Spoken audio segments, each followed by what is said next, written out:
Ну что, дорогие друзья, открываем вам второе дыхание. Делаем это на протяжении уже 2 часов. И вот медленно, но верно вливаемся и в третий час. Но что самое интересное, мы это делаем не в одиночку, а с нашим замечательным гостем, который уже в нашей студии. Друзья, весна наступила. Скоро лето. Это сезон разгара ремонта, друзья. И независимо от того, вы крупный застройщик, или у вас какая-то очень крупная стройка, или такой мощный объект, или же вы просто человек, который решил навести в доме уют и порядок. Выбор пластиковых окон становится особенно актуальным. Сегодня, кстати, мы и поговорим об этом с Алексеем Шпико, руководителем отдела продаж компании «Лего». Добрый день, Алексей. Здравствуйте. Здравствуйте, Андрей. Здравствуйте, уважаемые слушатели. Как сезон ремонта продвигается? Сезон ремонта, да, вы правильно отметили. Сезон ремонта, сезон строек, он начался. Начался еще, наверное, в марте, где-то даже в феврале, потому что все-таки климат Центральной Азии позволяет ремонтно-строительные сезоны работы начинать гораздо раньше. Это хорошо. Но мы сегодня говорим в целом про компанию Lego. Мы будем говорить про профиль, который так важен при создании качественных пластиковых окон. Но в целом, вначале хотелось бы узнать, сколько лет компания Lego работает на рынке Таджикистана? Компания Lego проделала большой путь. Основание компании было в 2008 году. В 2008 году, да, мы стали первыми поставщиками алюминиевого профиля в Таджикистане. Дальше в 2013 году мы уже открыли производство алюминиевого профиля здесь, на территории Таджикистана. И хочу заметить, что после обретения независимости Lego стала первым производителем алюминиевых профилей. Дальше, в 2019 году мы уже открыли линии по производству ПВХ профилей.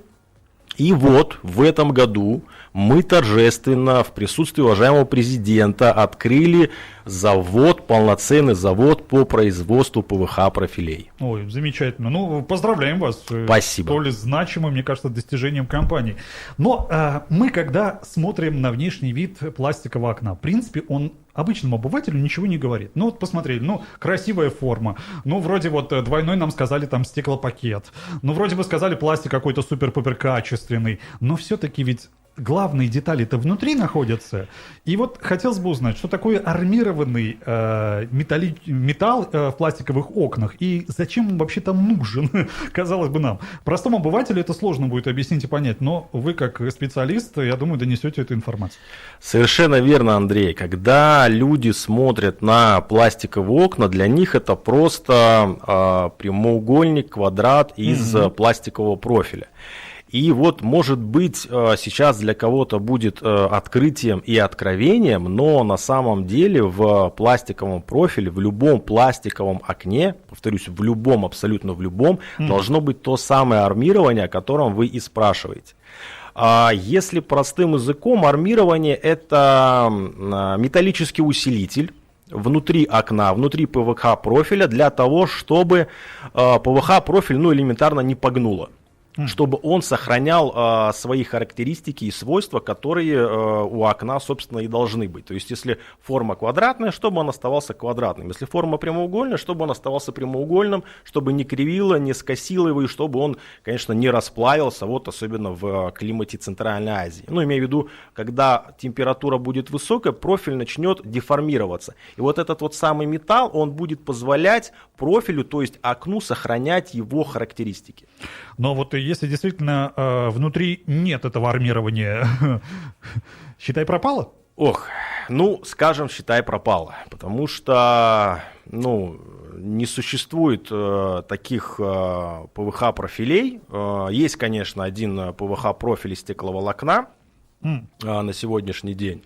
Но, как правило, ПВХ-профиль, любой ПВХ-профиль погнет, скрутит, деформирует без наличия армирования.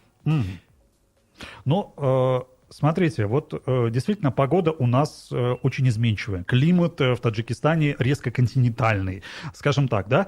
Лето это плюс 45, плюс 45, плюс 45. Да. Это очень жарко. А зимой бывают довольно стойкие такие морозы хорошие. И вот здесь как подойти к выбору пластикового окна?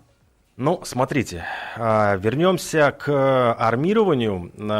Если вот на рынке существует и, вот, к примеру, вот у нас есть в продуктовой линейке ПВХ самая широкая серия, 76-я серия ПВХ.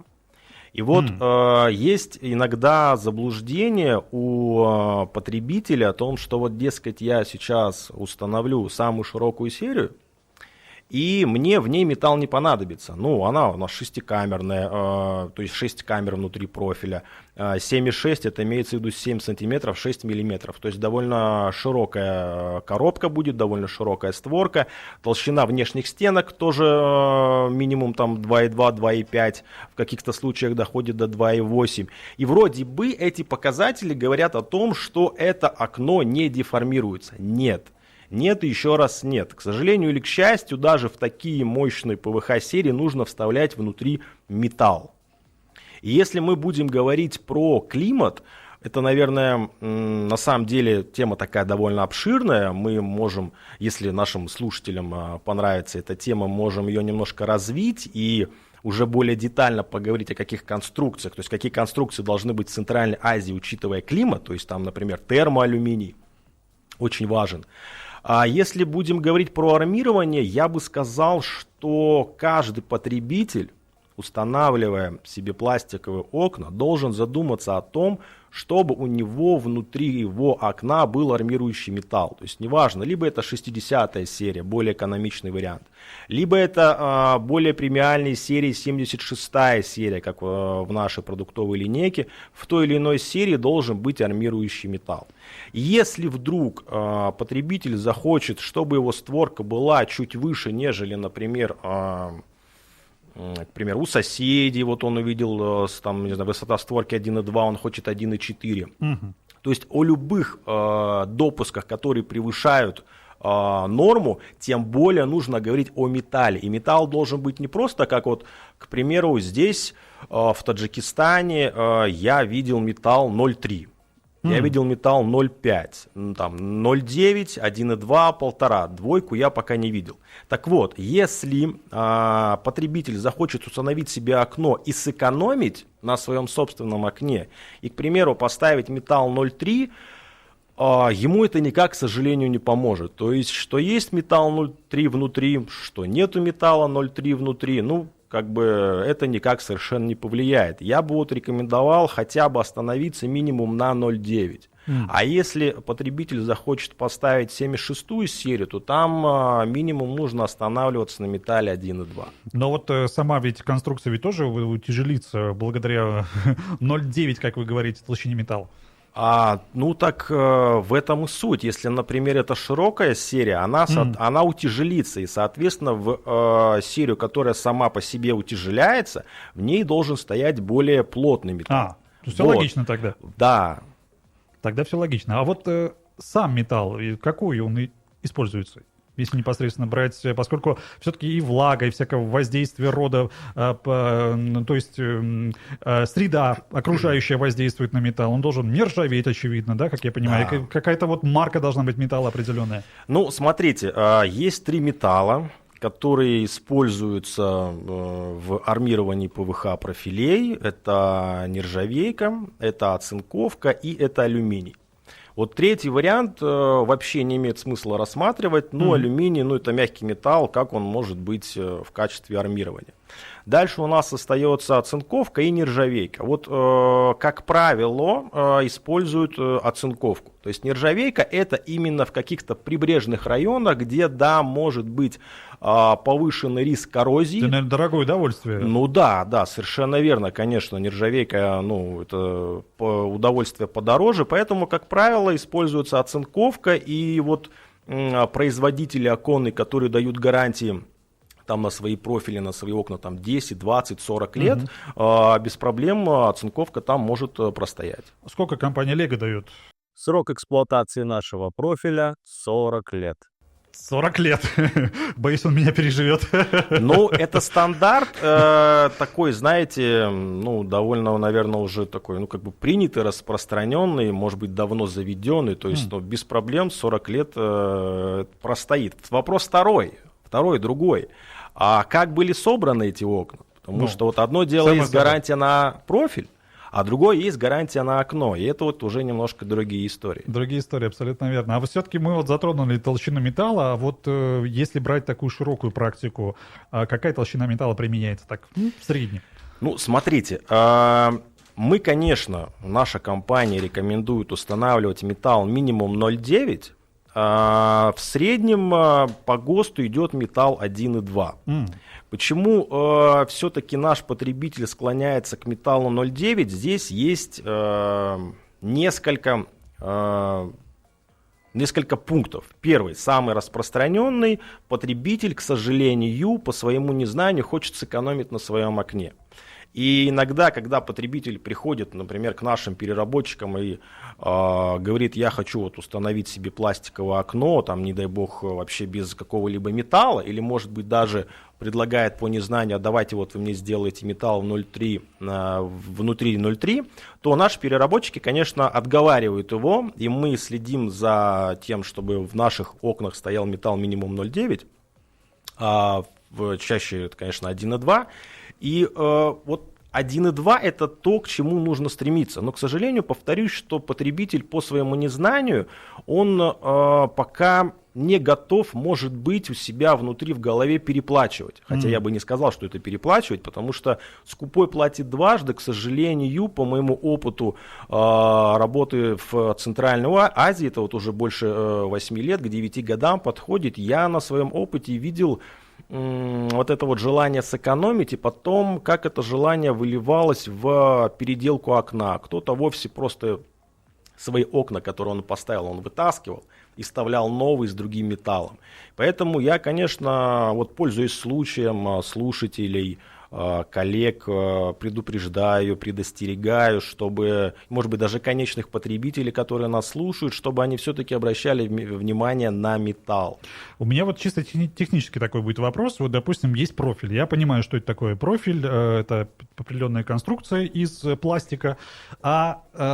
Разве не идет сразу профиль с металлическим армированием? Или же вы можете по заказу клиента добавить абсолютно любой металл, который он потребует?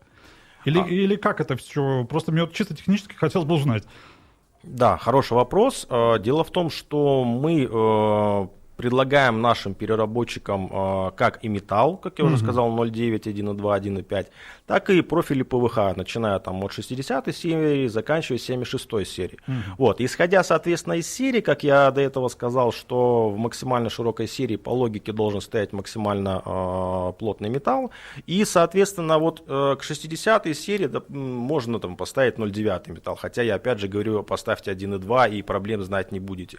И, соответственно, когда потребитель приходит и говорит к нашему переработчику, я хочу установить себе там 60-ю серию, у нашего переработчика есть регламент, по этому регламенту он в 60-ю серию вставляет определенный металл, он использует определенную фурнитуру, он использует определенные допуски створки по высоте и по ширине, которые должны соответствовать каждой серии. Вот, допустим, огромное панорамное окно на высотном здании. Ясное дело, там сильные ветра, к примеру говоря, да, то есть и ветер, и солнце могут очень сильно деформировать окно.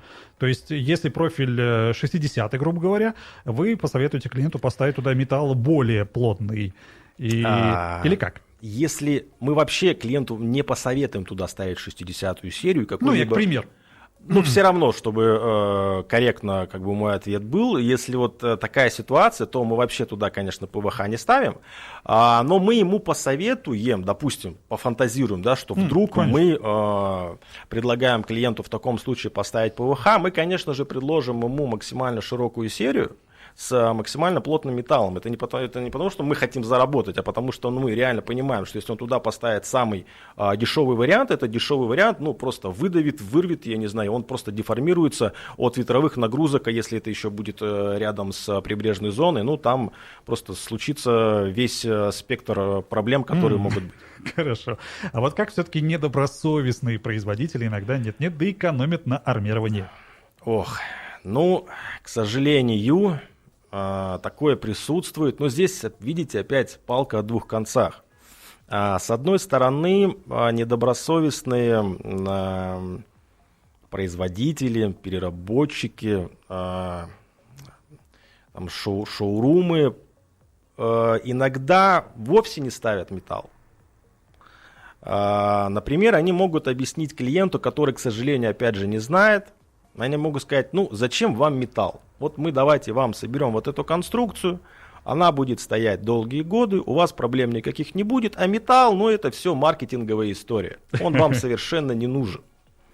Соответственно, он дает клиенту максимально низкую цену, клиенту эта максимально низкая цена нравится. Кому это не понравится? Да, а почему цена-то будет максимально низкой? А потому что другой, к примеру, переработчик, он говорит клиенту, слушайте, я вам вообще не рекомендую ставить без металла, но у меня с металлом будет дороже. Соответственно, клиент по незнанию выбирает тот вариант, который дешевле. И переработчики, цеховики, они, некоторые, к сожалению, этим пользуются. Но есть еще другой вариант. Иногда сами цеховики, предполагают, верят в то, что, в принципе, ничего страшного. Я работаю на рынке, 1, 2, 5 лет, и в моей практике никогда не было случая, когда я бы установил пластиковое окно, и у меня бы его не погнуло. Мне тут вспоминается реклама «Сыр Хохланд» — это фантастика. Я бы сказал, что это скорее фантастика. И второе, это даже если клиент, конечный потребитель, осведомлен о том, что в окне нужен металл, и он, например, приходит, и сейчас он послушает нас, и, к примеру, придет кому-нибудь и скажет, что поставьте мне, пожалуйста, соберите, сделайте мне пластиковое окно с металлом 0,9. На что его могут, опять же, отговаривать и сказать, слушайте, 0,9 и 0,3, к примеру, никак не отличается. Поэтому давайте мы вам сделаем подешевле, вы разницу никак не заметите. А почему он будет предлагать подешевле? Но опять же, чтобы у него было конкурентное преимущество среди других переработчиков. Поэтому из-за этого конкурентного преимущества, хотя бы я не могу назвать это конкурентным преимуществом. Конкурентное преимущество — это сервис. Это безответственность. Да, это безответственность, совершенно верно. То есть конкурентное преимущество — это сервис. То, как ты разговариваешь с клиентом, то, насколько быстро ты производишь конструкцию, то, насколько быстро ты доставляешь конструкцию, то, насколько качественно ты монтируешь конструкцию. Это конкурентное преимущество. А дать цену в ущерб клиенту, я бы так не сказал. Мошенничество. Можно сказать так. Мы говорили сегодня про армирование, но, вы знаете, хотелось бы знать, влияет ли то самое армирование на стоимость пластиковых окон? Я думаю, это вопрос такой щепетильный и немаловажный. Да, вопрос щепетильный, немаловажный, но при этом нужно понимать, что, как я до этого говорил, скупой платит дважды, и нужно понимать, что окно с металлом, оно априори будет дороже. И может, конечно, такой червячок в голове, который... Жаба. Или она, да, будет говорить о том, что давай сэкономим, да ничего страшного, соседи ж поставили, без металла или с 0,3, или те ж поставили, у них же вроде все хорошо, хотя это до поры до времени 100%, давай мы так сделаем. Я так делать не рекомендую, и нужно все-таки понимать, что окно, сейчас, кстати, во время рекламы вы же рассказывали свой случай, что окно оно есть, что его нету, оно стоит, но там такое продувание и совершенно некомфортная температура в помещении. И плюс, конечно, фурнитура низкого качества, и хочется отметить, что уплотнители практически уже пришли в негодность. И это все может вылиться в желании сэкономить, поэтому, конечно же, я отговариваю экономить и говорю о том, что, наличие металла, конечно, будет вести к удорожанию оконной конструкции. Но дело в том, что оконная конструкция – это ведь та конструкция, которая создает тепло, тишину, комфорт и уют в помещении. И если сэкономить на металле, то начнется деформироваться конструкция, начнется продувание. Вам зимой нужно будет, как в старые добрые далекие времена, там ватками, бинтиками засовывать эти щели и там заклеивать изолентой, превращать в непонятно что оконную конструкцию. Либо нужно будет побольше отапливать зимой помещение, потому что элементарно будет продувание конструкции. Конструкция деформируется, постоянно будет закусывать фурнитура, соответственно, тоже будет изнашиваться.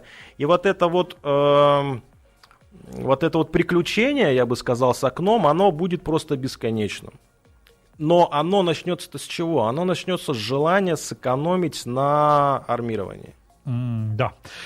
Экономия здесь, мне кажется, не совсем, наверное, будет уместна. Но почему клиент иногда сам все-таки соглашается, что окна у него будут без металла? Почему все-таки вот такое вот нет-нет, да и возникает? Экономия, да, мы уже, возможно, об этом поговорили. А может быть, есть какие-то еще другие факторы? Ну, смотрите, есть такой фактор, ну, может быть, он в какой-то мере объективный, когда клиент хочет себе поставить окно, ну, куда-нибудь, я не знаю, в какой-нибудь гараж, какое-нибудь маленькое окошко.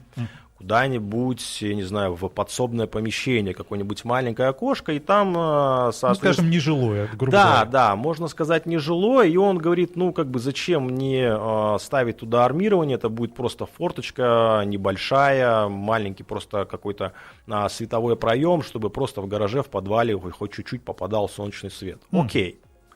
Можно себе это позволить. Но если мы будем говорить о том, чтобы поставить окно там, где будет жить человек, здесь, конечно, это недопустимо. И клиент экономит, либо соглашается сэкономить, к сожалению, из-за того, что, вот я уже сегодня об этом говорил и повторюсь, к сожалению, что клиент не осведомлен. Не осведомлен о том, каким должно быть окно. И, к сожалению, недобросовестные игроки оконного рынка пользуются неосведомленностью клиента. Вы знаете, вот мы еще затронули такую тему интересную, это вне эфира было. Есть, оказывается, профиль холодный, есть профиль теплый. Да. Вот, честно признаться, я вот в этом тоже ничего не понимаю. В чем отличие? Ну, если мы будем говорить про теплый и холодный профиль, это имеется в виду алюминий, есть холодный алюминий, есть теплый алюминий, там, термоалюминий. И самое главное отличие между этими алюминиями – это наличие термомоста. То есть в теплом алюминии есть термомост, в холодном алюминии нету термомоста. Термомост – это такой некий термоблок, который блокирует прохождение холода через внешний алюминий во внутренний алюминий, который стоит в помещении, если вот так вот по-простому обывательски сказать. Вот есть разного вида конструкции окон, да, и наверняка за общую работу, которую вы проделали в компании, приходили очень разные заказы, порой странные, возможно, даже заказы. И все-таки зависит ли выбор армирования от размера и конструкции окна? Здесь тоже нужно что-то учитывать? Зависит. Хороший вопрос. И вот, к примеру, вот я наблюдаю, к сожалению, довольно большое желание устанавливать пластиковые двери. И, а если они еще и будут без армирования, ну, это просто крайне противопоказано. Так вот, вообще я, конечно, не рекомендую устанавливать пластиковые двери. К примеру, вот рынок Узбекистана еще в 2016 году уже это понял и увидел, насколько солнце может деформировать дверь, несмотря на то, что в ней есть армирование. Так вот, а если все-таки есть у клиента желание установить, например, дверь из армирования, а дверь, ну это, естественно, там под 2 метра, из армирования, говорю, из ПВХ профиля, то, ну, там обязательно должен стоять армирующий профиль. И он, конечно, должен быть там в районе 1,5. Если есть возможность поставить металл 2, ставьте, конечно, обязательно, иначе, ну, у вас будут большие проблемы с этой дверью. Особенно, если она будет часто эксплуатироваться. Ну, конечно, я считаю, что это не особо функционально устанавливать пластиковые двери, в принципе, в помещении. Абсолютно. Это, наверное, не совсем не эстетично, с одной стороны, но если, конечно же, есть выход на балкон или во двор, на улицу, то в этом случае да, скорее. Но давайте обсудим еще одну тему. Вот как армирование влияет на теплоизоляцию и шумоизоляцию окна. В принципе, мы понимаем, что прочности добавляет металл, само собой, Да. а вот как остальное? Вопрос интересный вопрос, потому что я, на самом деле, вот, может быть, очень редко слышал такие домыслы, дескать, если мы поставим металл внутри пластикового Такие профиля, байки, да, уже? да, то мой профиль станет холоднее, значит, окно у меня станет холоднее, Такой значит, мост. да, такой холодный якобы Холодный мост, да. Кстати, я тоже слышал эту байку. Я хочу развеять мифы всех слушателей. Это, нет, это никоим образом никак не повлияет на тепловые характеристики конструкции. Но а все-таки армирование влияет на срок службы окна? Абсолютно. Абсолютно, конечно. Как я и говорил, что неправильно собранная конструкция. А вот, например, переработчик даст гарантию 5 лет на эту конструкцию, а если он поставил ее без металла, с плохим металлом, то ее поведет, условно говоря, через год, и там, что он будет дальше делать при гарантии, которую он дал, это что второй вопрос. А если окно собрано по уму, если оно собрано с тем армированием, которое должно быть, так оно и десятки лет простоит без проблем. Вы знаете, я получил однажды такой гениальный ответ от застройщика. Действительно, я в новостройку вселился одно время, и там стояло окно, естественно, пластиковое окно, куда сейчас без ПВХ окон. И в какой-то момент оно просто элементарно, не закрывалось плотно, продувалось со всех сторон. И мне просто гениальный ответ пришел. Возможно, дом новый, он дал просадку, и ваше окно, говорит, как-то изменило, говорит, форму, и, возможно, от этого у вас и сквозняки. Понимаете? Вот. Очень интересно. Да. Я такое еще не слышал. Я запишу после эфира вот. себе в копилочку к разряду того, что металл делает окна более холодными. Но металл холодными, и непосредственно само здание, оказывается, виновато. Оно дало просадку, очевидно, и вот тут каким-то образом что-то появилось. К сожалению, да, когда идет вот недобросовестное производство окна, то начинаются находиться всякие причины того, что вы слишком сильно хлопаете створкой, когда ее закрываете, да, заканчивая тем, что вдруг просел дом. Да, и даже немножко страшно стало. Алексей, смотрите, мы уже и конструкции обсудили, и, в принципе, вот уже подходим, мне кажется, к такому апогею нашего сегодняшнего разговора. И вопрос звучит так. С одной стороны, я пришел в компанию, мне предложили окно. Да, все замечательно, все хорошо. Но я же без разреза не смогу увидеть, есть там металл, нет там этого металла. В принципе, я сказал с металлом, а мне могли собрать окно и без металла. Как понять, есть ли он там вообще? Хороший вопрос. С одной стороны, никак вы этого не поймете. Вот так. Потому Спасибо за ответ. Потому что окно собрано. Есть, конечно, такой кустарный способ, это прикладывание магнитика к профилю, но если металл тонкий, то, может быть, магнит, то есть не всегда это работает. Можно обратить внимание, если вот вам привезли конструкцию, но еще не смонтировали, можно обратить внимание на наличие саморезов в раме профиля по периметру. Тут, конечно, есть такая хитрость, я, может быть, сейчас ее расскажу, ей будут пользоваться. Иногда саморезы загоняют в холостую. Как бы обозначая, то есть в чем суть самореза? Саморез держит металл внутри профиля, то есть саморезами он крепится. Вот, и кто-то может просто в холостую загнать саморезы и как бы обозначить, что я этими саморезами закрепил металл. Вот если не поленитесь и отверточкой поденете саморезы, если они начнут поддеваться и шевелиться, значит в холостую его туда вкрутили. Следующий момент, окно, конечно, без армирования гораздо легче, нежели с армированием. Прям существенно, особенно если там единичка, 1,2 и выше. Можно посмотреть спецификацию окна, но ее, конечно, кто-то ухитряется подделать, и вообще кто-то вообще не дает ее. Там из чего окно. Вот, пожалуйста, вам чек, платите и забирайте. Есть еще такой вариант, когда потребитель конечный может попросить некий видеоотчет, как собиралось его окно. Может быть, это интересно. Да, может быть, я сейчас для кого-то такой лайфхак озвучу. То есть можно сказать переработчику, что сними, пожалуйста, на видео, как ты собираешь мои конструкции. Если, конечно, это застройщик, тут снимать несколько сотен конструкций будет довольно сложно. Хотя бы в качестве некого ОТК видео, да, некого контроля качества, можно заснять несколько конструкций, как они армируются. И потом, когда вам на объект приедут эти конструкции, вы смотрите, если есть возможность, но опять же прикладным каким-то способом, вес конструкции, которая была на видео, и вес конструкции, который был без видео. Ну или просто сравнивайте свои конструкции по весу. Ну вот такими вариантами можно проверить, а вообще, конечно, лучше работать с проверенными переработчиками, с проверенными цеховиками, шоурумами, компаниями, которые, вот если они заявляют, что у них там стоит металл 0,9, то значит там стоит металл 0,9, потому что на нашем рынке все-таки репутация дороже, и репутация — это игра в долгую, и если рисковать своей репутацией, а я очень часто видел свидетелей, которые рисковали своей репутацией и делали не так, как заявляли клиенту, но они довольно часто уходят с рынка, такой, знаете, некий отсев. Это может быть и к лучшему, что рынок становится более качественным, но, к сожалению, потребитель от этого страдает. И вот вы задали этот вопрос он логичный в разрезе исследования, которые мы недавно провели, и вот мы заинтересовались вопросом, на что же обращает внимание покупатель при выборе окон, и, к счастью, а может быть это логично, цена стоит не на первом месте, на первом месте стоит качество.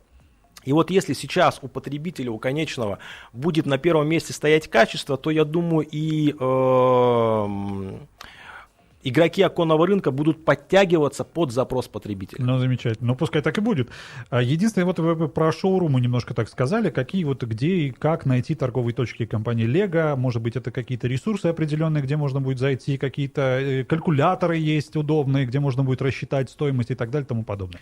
На сегодняшний день по Таджикистану у нас 29 дилеров, 5 собственных торговых точек, и у каждого дилера от 10 до несколько сотен переработчиков. То есть у нас на самом деле довольно большое покрытие по Таджикистану, и в любом городе, в любом районе вы не сможете не найти переработчика компании Lego.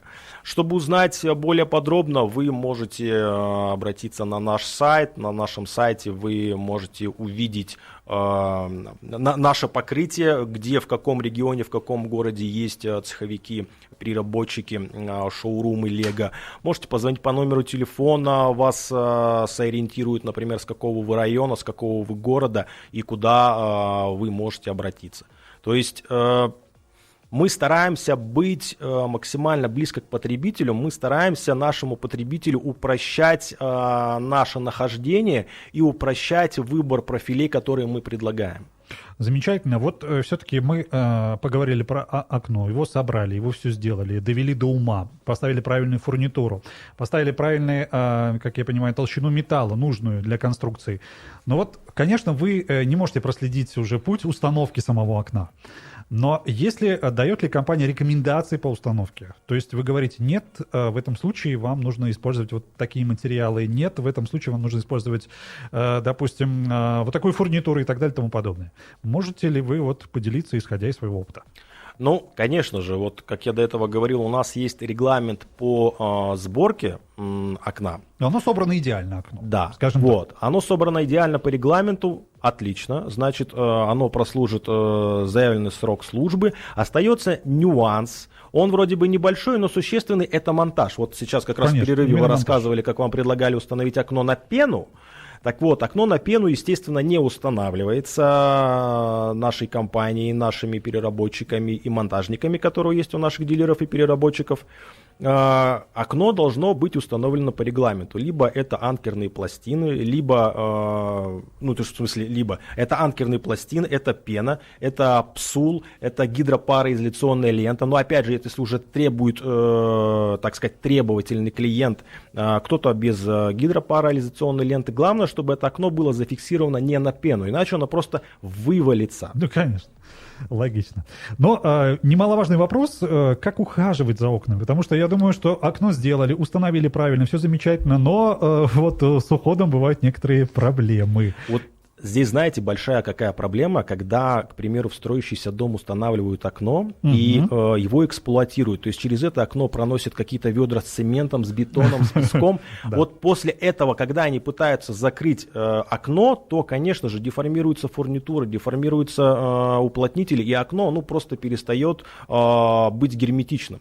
Поэтому вот окно либо устанавливать во время стройки в последний момент, либо, если уж вы его установили, не эксплуатировать его и ничего туда не протаскивать через него.